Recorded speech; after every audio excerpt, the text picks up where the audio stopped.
डहाणू तालुक्यातील सरकारी आरोग्य यंत्रणेतील बिकट परिस्थितीची सुधारणा व्हावी आणि आदिवासींना आरोग्य सेवेचा हक्क मिळावा म्हणून कष्टकरी संघटनेने उपजिल्हा रुग्णालय कासा येथे मोर्चा काढत सरकारचा आरोग्य व्यवस्थेचा निषेध नोंदवलाय। यावेळी शेकडो आदिवासी स्त्री पुरुष सहभाग घेऊन संबंधित वैद्यकीय अधिकाऱ्यांबरोबर जाहीर चर्चा केली।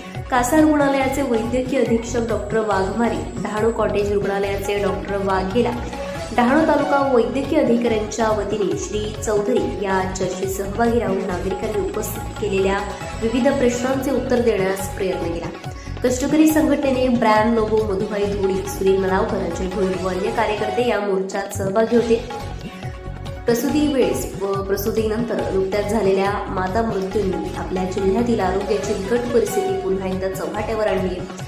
आज 21व्या शतकात आणि तंत्रज्ञानाच्या युगात जिल्ह्यातील आरोग्याची परिस्थिती पाहता अशोभनीय करोडो रुपये खर्च करून सुद्धा आरोग्य सेवेत खूप कमतरता असल्याने नागरिकांना व विशेषतः आदिवासींना त्यांचा आरोग्याचा हक्क नाकारला जातो। आरोग्य खातेच आजारी असल्याने सामान्य नागरिकांना आरोग्य खात्याकडून कोणती अपेक्षा करायची हा मोठा प्रश्न असे नमूद करून लेखी निवेदन सादर करण्यात आले। 2 तास चाललेल्या जाहीर चर्चेत विभिन्न मुद्दे उपस्थित करण्यात आले।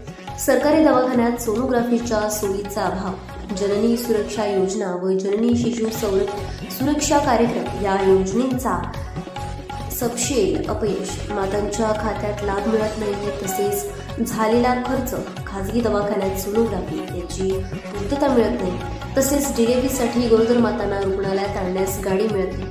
डहाणू कॉटेजला डिलिव्हरीच्या वेळेस गरोदर मातांना सामान विकत आणावे लागते। प्रसूतीनंतर मातांना गरम पाणी मिळत नाही। उपकेंद्रात डॉक्टर व नर्स निवासी थांबत नाहीत। आरोग्यवर्धिनी केंद्राचे सीएचओ गावामध्ये फिरत नाहीत व सेवा देत नाहीत। उपकेंद्रामध्ये प्राथमिक उपचार मिळत नाहीत। अशा प्रकारे अनेक मुद्दे उपस्थित करण्यात आले। पैसा गेले कोट, सरकार आहे निष्ठावंत, आरोग्य सेवा गेली कोट, सरकार आहे निष्ठावंत, आरोग्य सेवा गेली कोट, सरकार आहे निष्ठावंत।